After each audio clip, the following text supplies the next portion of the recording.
미국의 경기 전망이 경기 침체가 조만간 들이닥치지 않겠느냐라고 이제 전문가들은 보고 있고, 앞으로는 결국은 지금의 지폐는 점점 사라지고 이러한 스테이블 코인 쪽으로 갈 공산이 큽니다.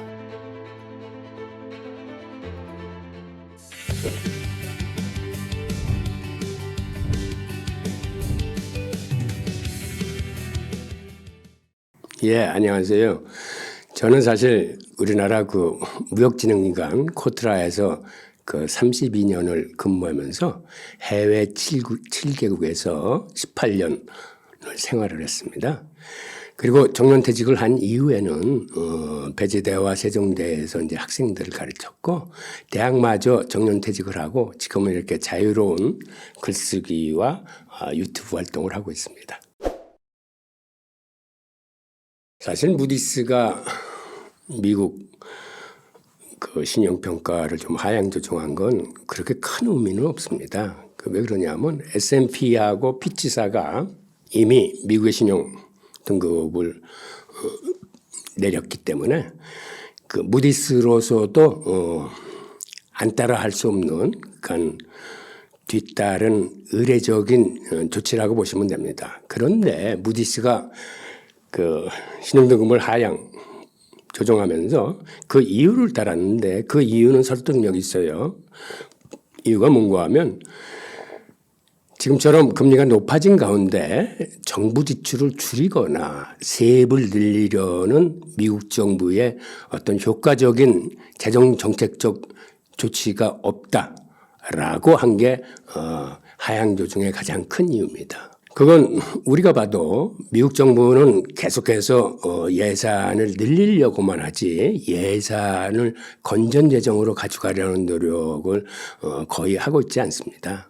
그러니까 건전재정을 가져간다는 얘기는 우선 세입을 늘려야 되고, 그 다음에 국채 발행을 줄여야 되고 하는 노력인데, 우리가 알다시피 미국의 부채는 계속적으로 증가를 해왔고 앞으로도 계속 증가할 예정입니다. 그러다 보면 사실은 여러 가지 문제들이 많이 생기는 거거든요. 예를 들어서 이자 부담도 급격하게 늘어날 테고, 그 다음에 미국 정부 부채 비중도 늘어나고 하는 그런 과정에서 그것이 미국 정부나 혹은 달러한테도 유리한 상황이 아니고 뭔가 결함이나 훼손을 가져올 수 있는 이러한 조치이기 때문에 그러한 무디스의 이유는 굉장히 타당한 걸로 보입니다. 그리고 실제로 미국 같은 경우는 2023년도 회계연도에 예산이 5조 8천억 달러였어요. 그런데 2024년도 회계연도의 예산은 6조 9천억 달러로 크게 늘어났습니다. 게다가 우크라이나 전쟁이나 이스라엘 팔레스타인 전쟁으로 추가 예산이 지금 필요한 시점이 돼서 생각보다 앞으로 예산이 좀 더 늘어날 겁니다. 그러다 보니까 미국 정부가 이자로만 지출하는 금액이 지금이 한 GDP에서 차지하는 비중이 한 2% 내외인데, 앞으로 10년 후에는 이게 2배 이상 증가돼서 GDP의 4.5% 정도라는 막대한 이자를 지불을 해야 됩니다. 그리고 지금 말씀하신 대로 현 시점에서 미국 경제는 전반적으로 어떠냐면, 여러분들이 저보다 더 잘 아시겠지만 미국 경제는 고용이 굉장히 안정적입니다. 4%가 안 돼서 지금 한 3.9% 정도 되기 때문에 거의 완전 고용 상태를 이루고 있는 데다가, 아시겠지만 지난 3분기 성장률이 굉장히 높게 나왔어요. 선진국 성장률하고는 생각할 수 없을 정도로 거의 5%에 가까운 성장률이 나왔고, 그 다음에 모기지 금리가 지금 7.5%를 넘어섰음에도 희한한 현상이, 미국 집값은 계속 고공행진을 하고 있습니다. 전고점을 돌파하는 등 이러한 여건들, 외적인 요건들을 보면 미국 경제가 굉장히 좋습니다.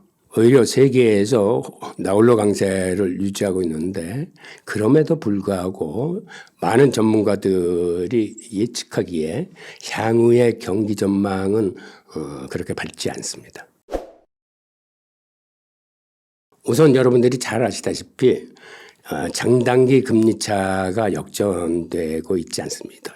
그리고 지금처럼 이렇게 오랜 기간 장단기 금리차가 역전된 적이 없었어요. 즉 그 얘기는 앞으로 경기 침체가 들이닥치면 그만큼 길고 깊다는 것을 의미하고 있습니다. 게다가 이제는 서서히 소비가 줄어들고 있습니다. 그리고 앞으로는 이 줄어드는 게 급격한 감소가 예상되고 있어요. 팬데믹 사태로 인해서 미국 정부가 재정부양책을 쓰면서 그때 엄청난 돈을 서민들한테 퍼부었습니다. 그래서 그때 서민들의 초과저축액이 거의 뭐 한 3조 달러에 이를 정도로 큰 저축을 갖고 있었는데 이제는 이제 그게 거의 다 쓰고 이제 바닥이 났다고 그래요.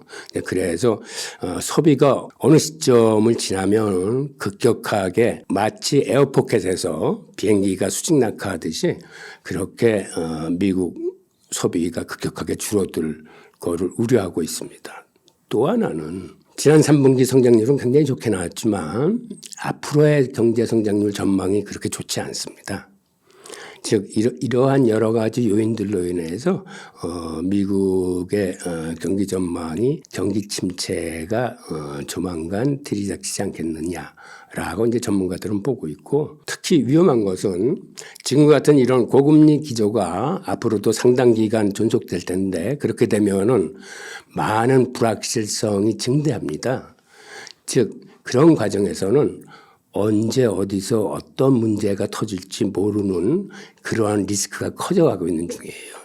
그러니까 예를 들어서 그림자 금융에서 문제가 생기면 그런 경우에는 연준이나 재무부가 그거를 지원을 해줄 수가 없습니다.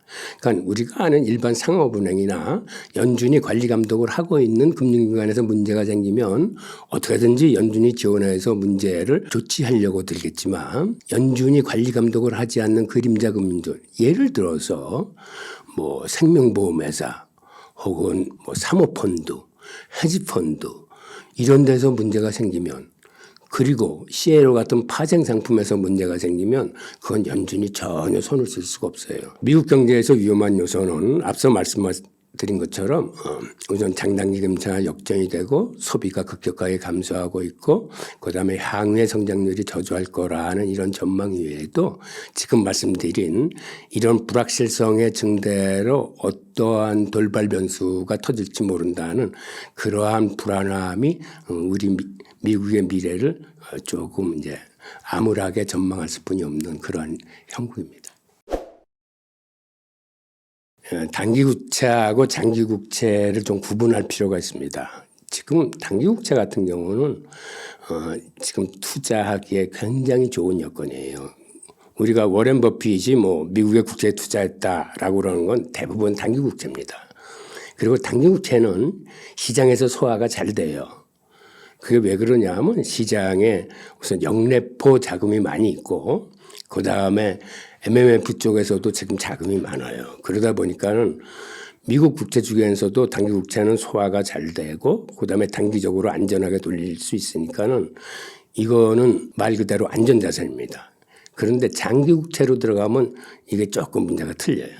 장기 국채는 아시다시피 듀레이션이 길어가지고 변동성이 굉장히 심합니다. 여태까지 예를 들어서 장기 국채 투자하신 분들이 이제 손실을 많이 봤는데 최근에는 10년물 같은 경우가 거의 5%에서 지금 4.5%로 내려오면서 그 손실을 많이 하셨을 거예요.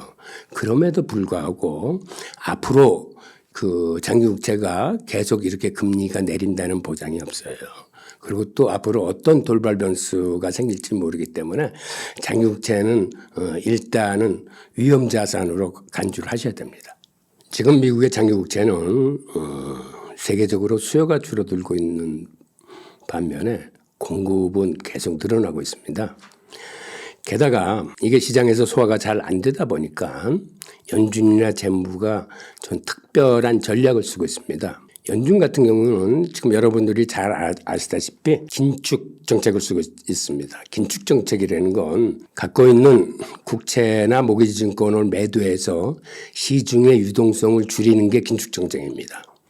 그래서 연준은 지금 매월 600억 달러에 상당하는 국채를 만기가 돌아오면 롤오버를 하지 않는 형태로 스톱을 시키기 때문에 그게 곧 시중의 유동성을 빨아들이는 효과, 즉 시중에서 국채를 사는 거하고 똑같은 효과를 냅니다. 그런데 그러한 연준이 시장에서 사고 있는 국채가 따로 있어요.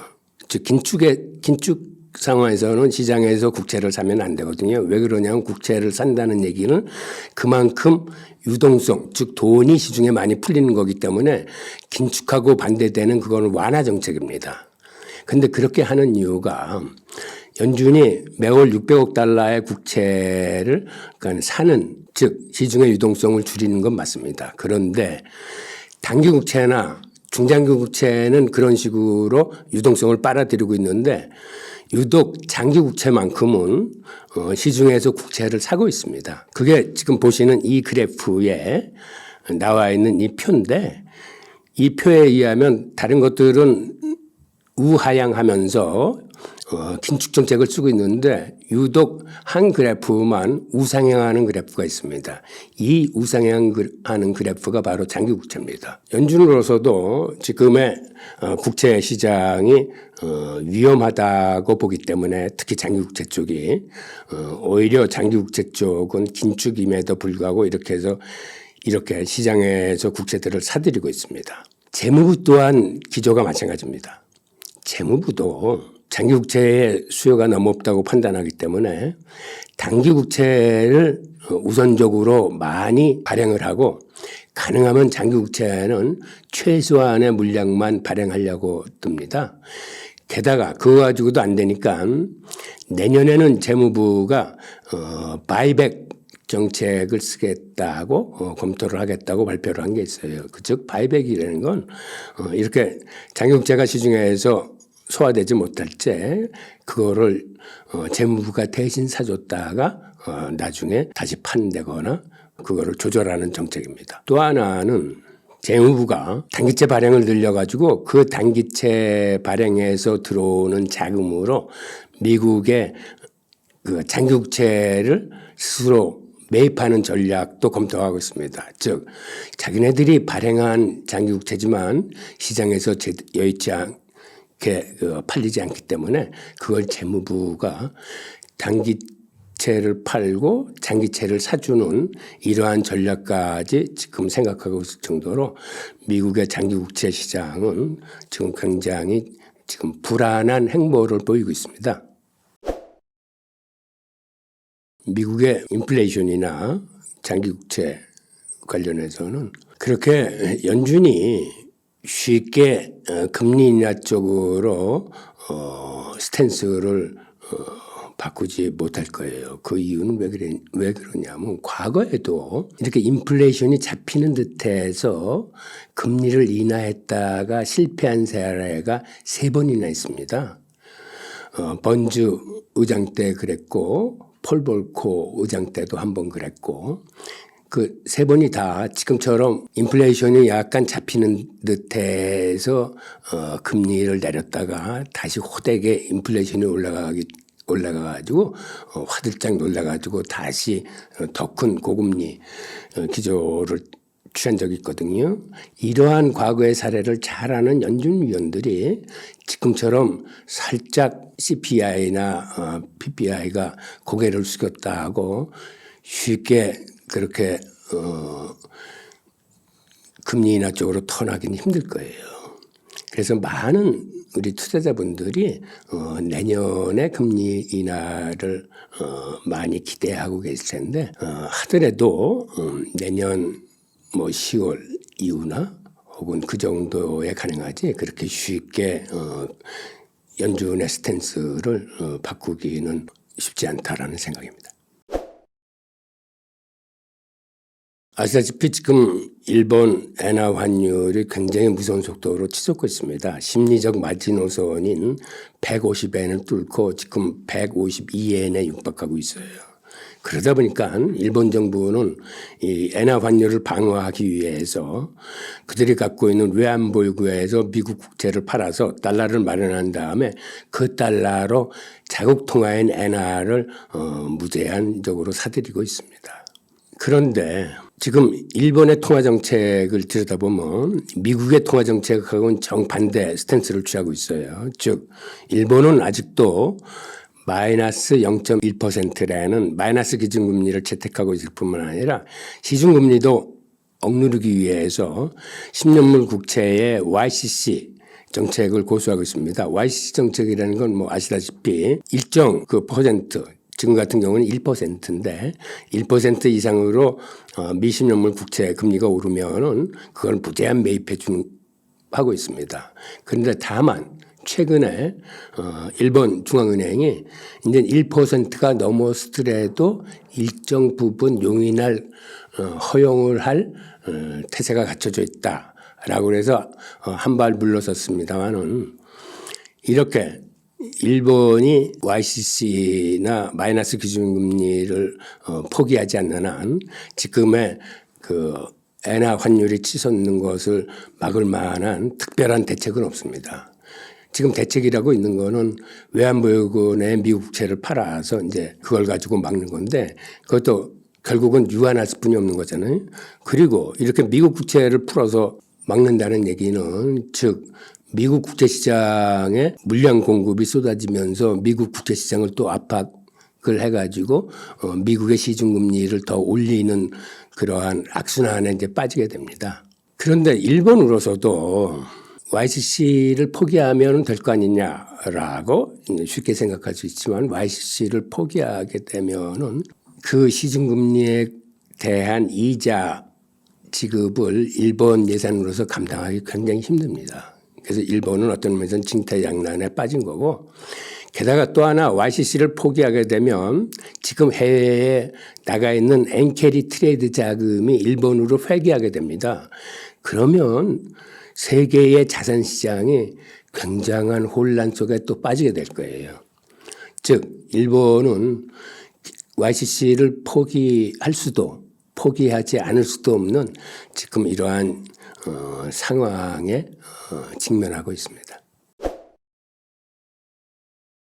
시기를 예상한다는 건 그건 신의 영역이에요. 그래서 그거를 말씀은 못 드리는데 그 금리 인하 시기는 결국 연준이 목표로 하고 있는 인플레이션을 2% 이내에서 잡을 수 있을 때 미국은 금리 인하에 나설 겁니다. 아니면 경기 침체가 정말 급격히 들이닥쳐가지고 기업 부도도 증폭하고 실업률이 증가해서 경기가 이제 위기 상황으로 빠지면 그때는 미국이 금리를 인하할 겁니다. 그러니까 이런 두 가지 경우가 아닌 경우, 즉 뜨뜻미지근하면서 이렇게 점진적으로 경기가 나빠지는 이런 경우에는 그렇게 쉽게 미국이 금리 인하 쪽으로 나서기는 힘들 겁니다.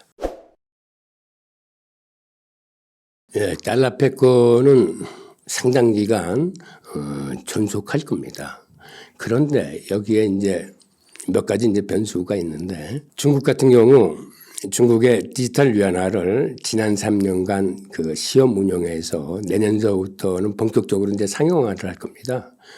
그러면 중국이 CBDC를 이제 본격적으로 상용화하는 것과 더불어서 세계 각국 중앙은행들이 자국의 CBDC를 발행해서 발행하는 속도가 굉장히 늘어날 겁니다. 그러다 보면 CBDC 시장에서 기축통화가 좀 다원화될 가능성이 있어요.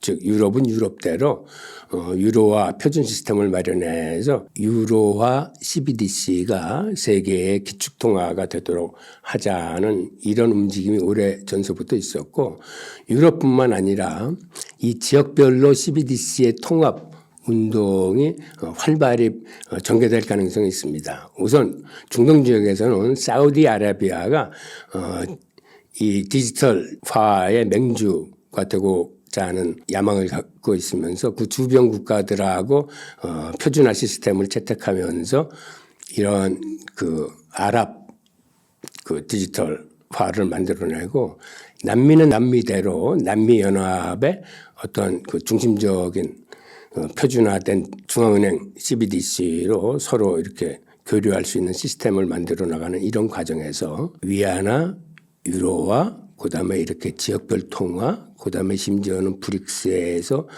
그들의 공동 단일 통화 이런 식으로 앞으로 CBDC가 본격적으로 시작하게 되면 이런 식으로 기축 통화가 집단적으로 이렇게 다원화될 가능성이 큽니다. 게다가 화폐 종류도 굉장히 다양화될 겁니다. 우선 지금 우리가 쓰고 있는 법정 화폐들 예를 들어서 달러, 유로와 뭐 엔화, 위안화 이외에 앞으로 CBDC가 나오면 이런 법정 통화와 CBDC 간의 어떤 경쟁 구조로 가게 될 텐데 그런데 그러한 경쟁에서는 CBDC가 압도적으로 우월할 겁니다. 왜 그러냐면 CBDC라는 거는 이거는 디지털 화폐이기 때문에 송금이 우선 신속하고 송금 수수료가 굉장히 적게 듭니다. 어디 먼 지역으로 돈을 보낼 사람은 지금과 같은 통화로 돈을 보내는 것보다는 CBDC로 돈을 보내는 게 훨씬 저렴하고 신속하게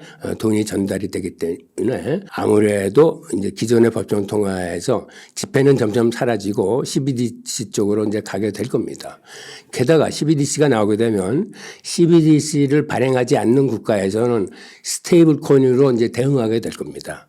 스테이블 코인이라 하면 달러나 유로와 같은 데 연동된 그러한 코인을 의미하는데 예를 들어서 여러분들이 잘 아시는 그 US 테더나 USD, US 서클 같은 이러한 스테이블 코인이 있을 뿐만 아니라 앞으로는 그 각국의 상업은행에서 자기 은행의 스테이블 코인을 만들어낼 거예요.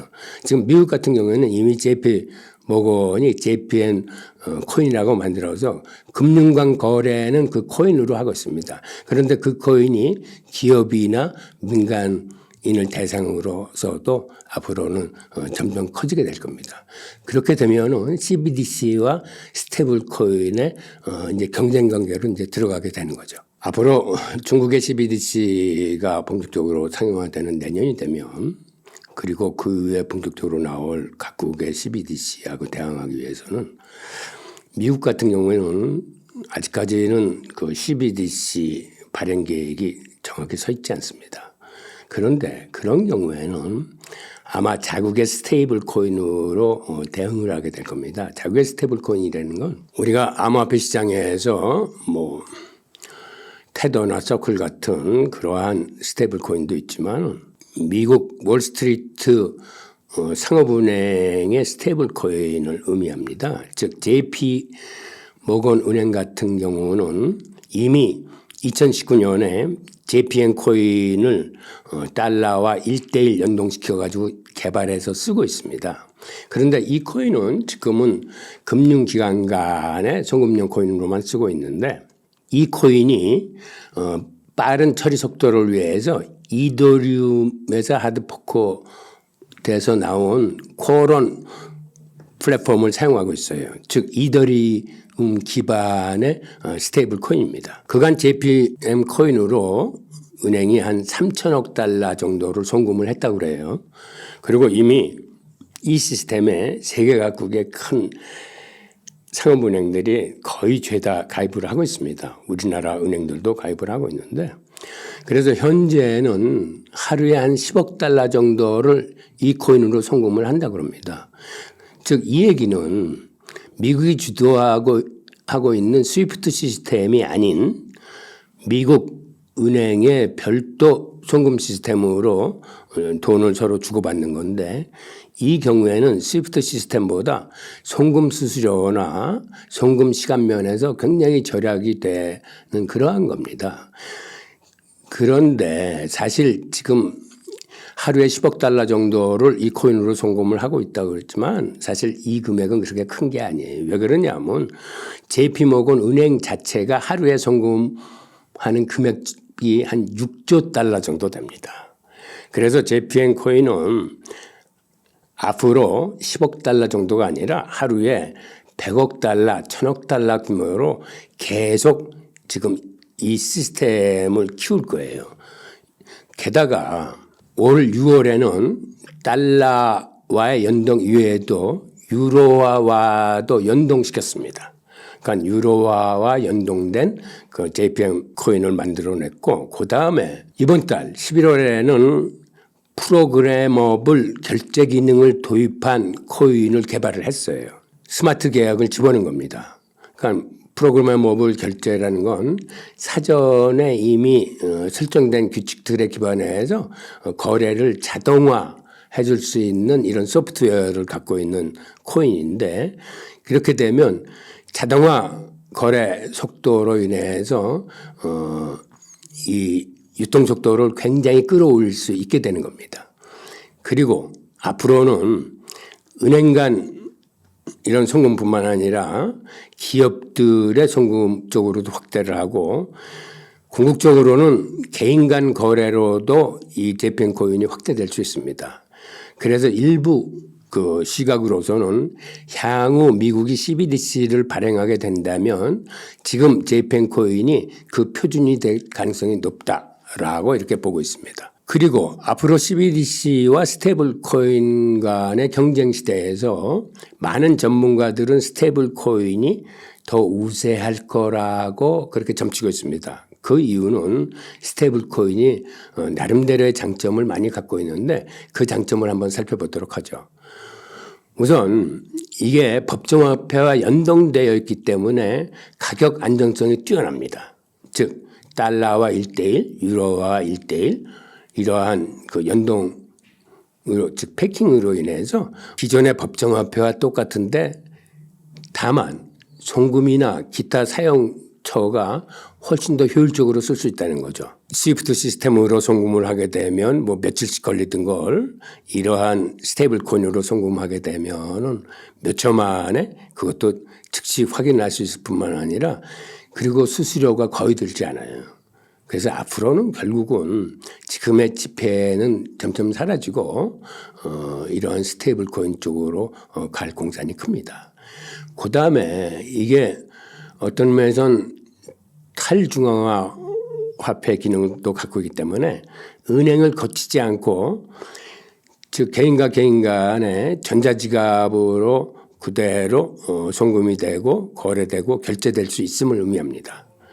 즉 그러다 보니까 이게 달러와도 연동되어 있기 때문에 환전할 필요성이 없이 세계 공통으로 쓰일 수 있어가지고 일종의 세계 화폐로서의 기능도 갖고 있습니다. 그리고 또 앞으로 다가올 미래 세계, 즉 메타버스라거나 가상현실 속에 어떠한 경제 생태계가 생겼을 적에 이런 스테이블 코인은 그런 가상현실 속의 경제 생태계에서도 지금의 법정화폐와 똑같은 화폐로서의 구실을 할 수 있게 됩니다. 그리고 이런 탈중화 금융 시스템인 디파이에서도 이게 효과적으로 쓰이기 때문에 지금의 법정화폐보다는 많은 그 기능들을 갖게 되는 거죠. 그리고 이러한 스테이블 코인에 대해서 지금 유럽 같은 데는 굉장히 앞서 나가고 있습니다. 올해 EU는 스테이블 코인에 대한 그 규제 안을 마련해서 법적인 토대를 갖춰놨어요. 그래서 이 법이 내년 6월 달에 발효되게 되어 있습니다. 그런데 미국과 캐나다는 이렇게 독일이나 스위스 등 가상자산 쪽의 선도 국가들이 하는 거를 보고 한 6개월 후에는 그를 추종하는 쫓아가는 그러한 사례가 많았어요. 그래서 미국도 이제는 그 유럽의 그 미카 규제안을 본따서 아마 스테이블 코인에 관한 법적 규제안을 마련할 걸로 보입니다. 그리고 일본 같은 경우는 오히려 생각보다는 발이 빠릅니다. 그래서 일본 상업은행이 조만간 스테이블 코인을 발행할 예정으로 있습니다. 지금 이런 식으로 앞으로 전개될 CBDC와 스테이블 코인 간의 관계에서 스테이블 코인이 굉장히 약진한 것으로 보이기 때문에 우리 정부도 여기에 대한 준비를 좀 해야 될 것으로 보입니다.